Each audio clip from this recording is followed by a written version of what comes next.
Hello everybody, my name is Sam Sloan. I am the director and founder of 123 People Development and the director of Resilient Pilots.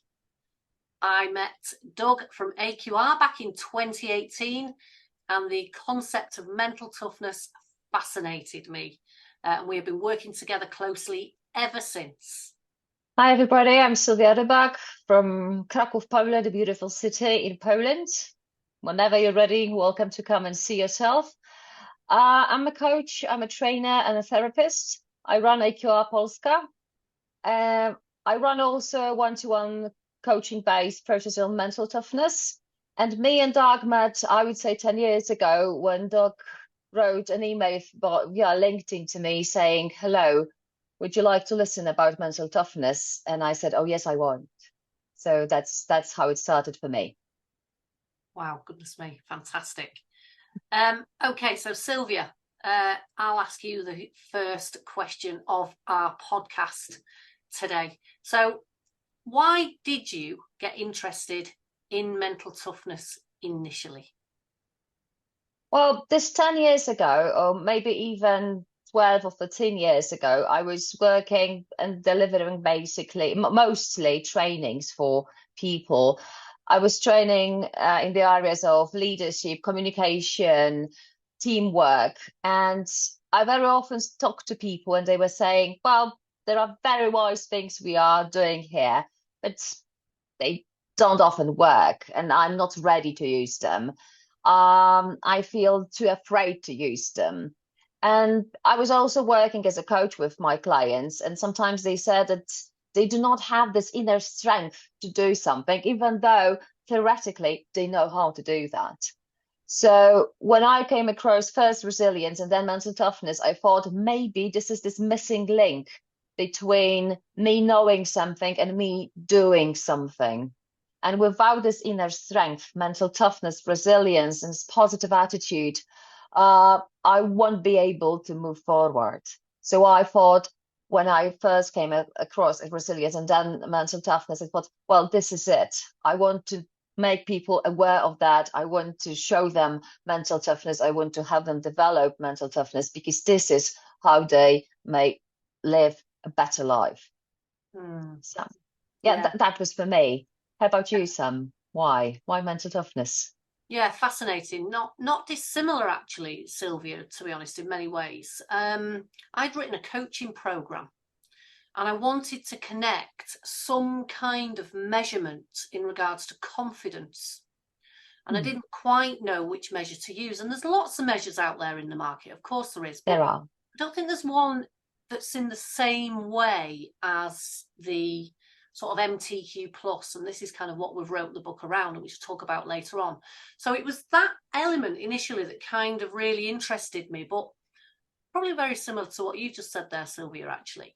It's that element, it's that kind of resilience side of human behavior that absolutely fascinates me, because how do we respond to pressure, to stress? What makes people different to want to get back up from adversity, that drives them forwards, that motivates them? Or even individuals that maybe don't have those strategies so much in place, what motivates those individuals to, well, make life a little bit simpler for themselves, shall we say? Some people that maybe struggle with anxiety, that type of thing. But I get a lot of people that comes onto my training course that says, I would like to increase my confidence. Well, what exactly does that mean? And when you really start to get under the surface of that, especially as a coach like we do, Sylwia, you start to recognize actually that there's an awful lot of elements that sit around the 8 areas of the MTQ plus, and all of a sudden it provides a measure of where they were when they very first started, maybe on a workshop or a program or a coaching intervention or whatever it was, and you then have a measure of afterwards. And it fascinated me that actually all of a sudden we could have something tangible that the coachee could talk around and that could physically see for themselves, them develop. So that bounce back ability, that mental strength that sometimes individuals need to take them forwards to the next stage of their life, Because I think through adversity, this is where we see the biggest change and the biggest shift for some people as well. So it was Indeed. that side of mental toughness that I really gravitated towards. Indeed. The important bits, right? Thank you. Yeah, very important, absolutely. So what about this question then, Sylwia? We've wrote the book now, and we're both We did. Fantastic book, but we'll come to that in a moment. Why were you initially interested then in contributing to the book? Well, when I started working with MTQ Plus, well, before with MTQ 48 and then MTQ Plus, at first, most of my clients, and I think that was the general idea, were thinking the more the better. So if I score 6, 7 is better. If I score 8, well, still 2 to go.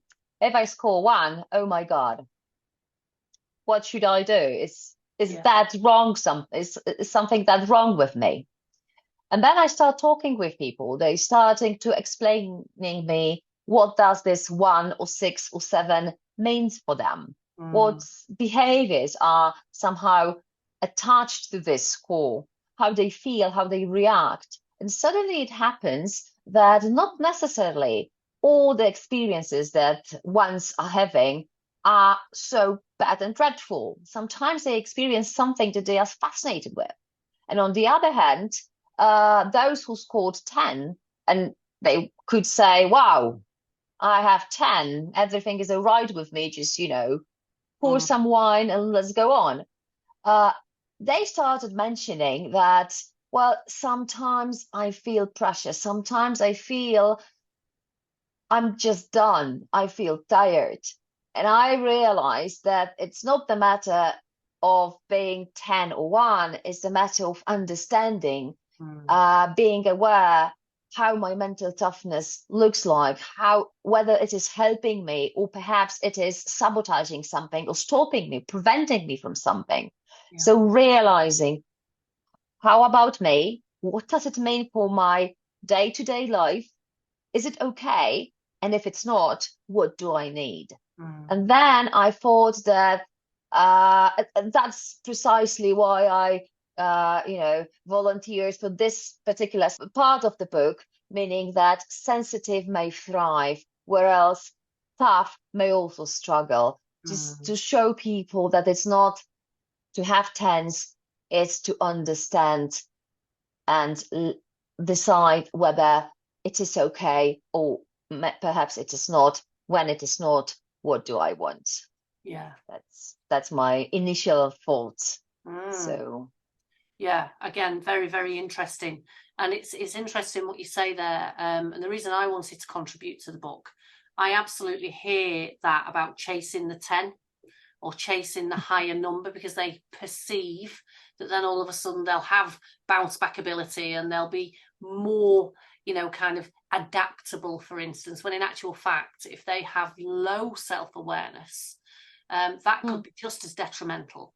So whether you're a 1, a 3, a 7, a 9, or a 10, it doesn't matter. With low self-awareness, actually, it was that part, and that was why I was so excited to get kind of involved in this book around. I think if we, as we grow and we mature, if we develop our self-awareness and have a look and take a peek around the door of the attitude that we have towards things and our mindset and what that actually gets us as outcomes, I think having this particular measure really helps us kind of compartmentalize those areas within our life and just gives us a mirror to look into.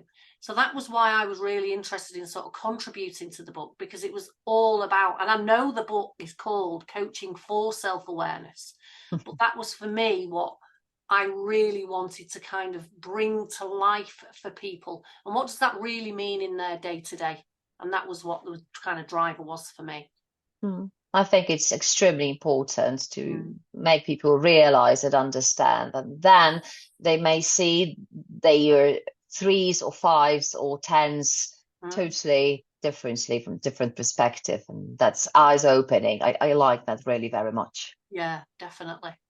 Okay, so what do you think others should be interested in the book, or why do you think others should be interested in the book? and its approach?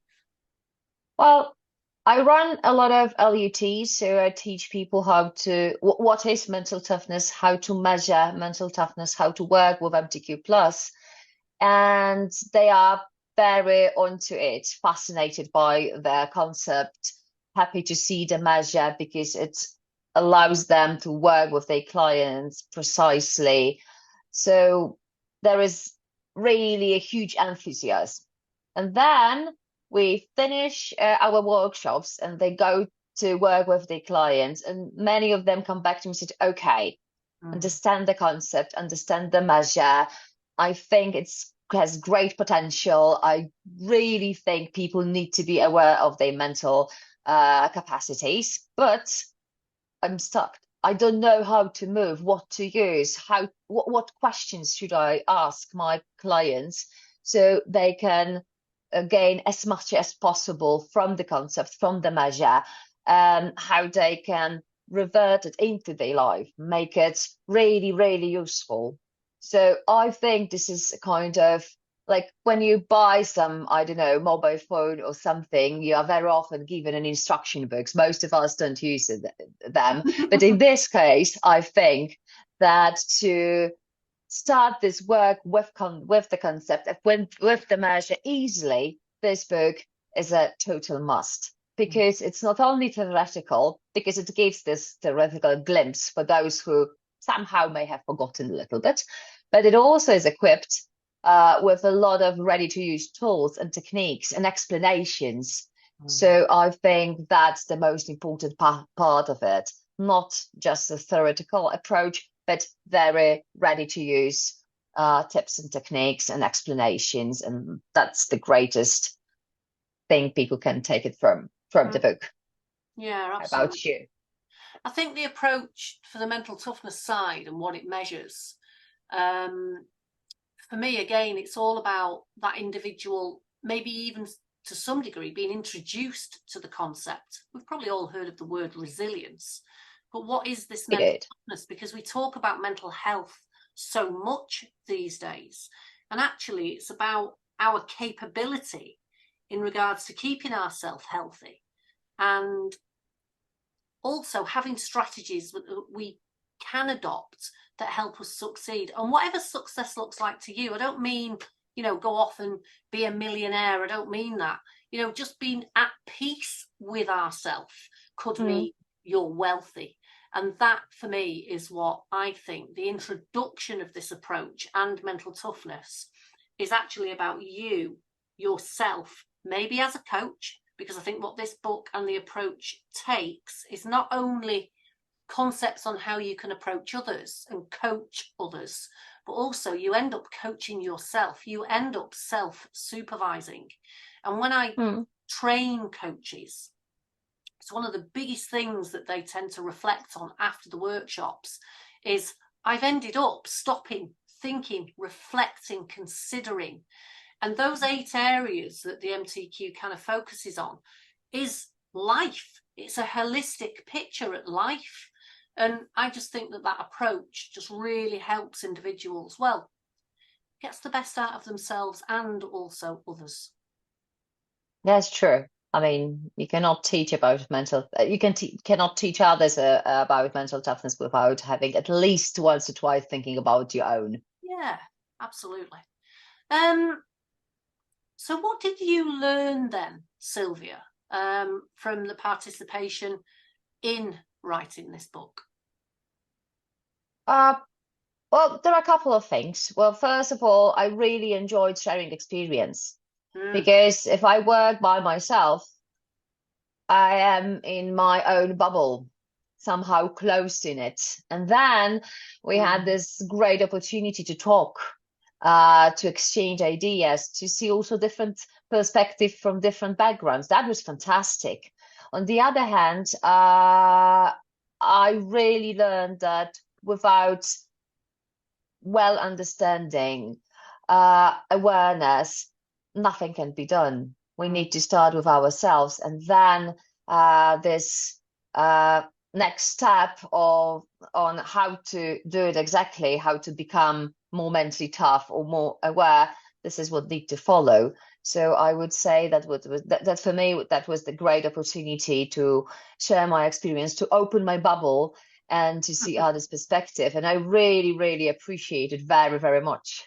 Yeah, I completely agree with you. And I love that sort of analogy there that you just used about sort of opening your bubble. I completely agree with that. You know, when you read other sort of collaborators' chapters, etc., and they have a slightly Sure. different slant on it or a different way of looking at it or introduce a different concept to it. And it's like, wow, I hadn't even thought that. What a great way of looking at it. And how can I Indeed. now utilize that in my coaching practice? I just found it really enlightening. And I love the way as well, there was, I think, a couple of collaborators that had kind of spoken about the EMCC competencies and some of the concepts of being an accredited coach as well, and those types of things. And I just really like how it kind of wove itself through, you know, us as a coach. And well, it just enables us and gives us more tools and techniques, I suppose, in our day-to-day coaching. Oh, yes, very, very much. So that probably leads into the final question. So in your experience, what would be the one thing that you would like the reader to come away with from reading the book, Sylwia? Well, if I was to reduce it only to one sentence, I would say just one sentence. I would say start with awareness, learn about yourself, open your eyes. Oh, And yeah, and that would be the sentence. yeah. Because this is really, sometimes I compare MTQ Plus to a hammer. And I tell people, well, you can go to a market and buy a hammer, right? And you can use it to build a shelf for books, right? And this is well-used hammer. But you can also use it, and I don't know, struck the window of your neighbor's car because he had parked on your spot. So this is still the same hammer, however, used not necessarily wisely and correctly, right? And here is that we have a great tool, we have a great concept, and to use it wisely and to use it properly, we need to become aware of what it really is, but what it really is for me, how I react, how I respond, what does it do to me? And with this awareness, I can use my hammer. So not only a mental toughness measure, but also my mental toughness wisely and precisely. Lovely. Yeah. That's I about me. What's your agree. pick? Yeah, for me, it was the practicalities. So Okay. we tend to get individuals coming on the workshop that may have never coached before or that might have significant experience coaching. We get such a wide range of individuals. And so many times I hear, I just want a concept or a tool that I can potentially introduce into a coaching conversation that will help that individual recognize and see things for themselves and start to make some sense of it all. And that for me, it's the practicalities of what the book provides for the coach. But I absolutely agree with you about actually getting yourself right first, because if you embody the measure and you start to self-reflect, you start to consider, I think this actually makes you an even better coach. You're more effective, you're more switched on, you're more tuned in, you're more emotionally intelligent. And actually, it makes you more resilient as a coach because you're developing yourself. And so it's kind of a win-win. You develop yourself as a coach, and you also then can go on and develop others even more than you already are. So I think whether you're a beginner or whether you're a really practiced coach, I think there's something for every single person in this book that will provide a difference, not only for them, but also for others. And I think that's the greatest thing about this book and the mental toughness concept, because it starts with us, but it can spread to the others. Absolutely. Completely agree. Sylwia, it's been an absolute pleasure chatting with you today. Thank you so Happy much. to talk to you, Sam. Thank you Absolutely. very much. Thank you for sharing all of your insight.